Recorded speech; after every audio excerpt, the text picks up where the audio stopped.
მაგრამ ერთ რაღაცას ვიტყვი.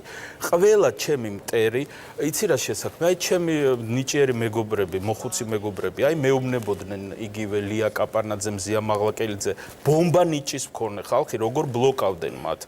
და მე ვთხარი, აი აქ ჩუმად რომ მეუბნები, წადი და თქვი, რაღაც შიში აქვს, ვერ ამბობენ. მე ამომივიდა ყელში და რას ვაკეთებ? აი ეხლა შეგზიხარ ეთერში და თქვი, ვინ ბლოკავს?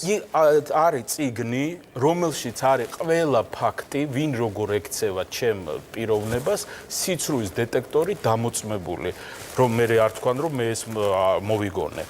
და პლუს კიდე ის ხალხია, აი შენ თუ იცი რამე ვინმე თუ რამე ჩემზე საშინელება გაიდინა, მითხარი მე წაგიყვან ამ წიგნში შეხვალ სიცრუის დეტექტორს გაივლი, რომ ეს ფაქტი მართლა მოხდა და ესეთი უამრავი, ეს ისეთი სკანდალური წიგნია, რომ ეს რო გამოვა იქნება აი სუპერ სკანდალი. მე სამაგეროს კი არ ვხდი. მე უბრალოდ რუკპისი ნიგარად ისინი საშვილიშვილოდ იქნებიან თავმოჭრილები.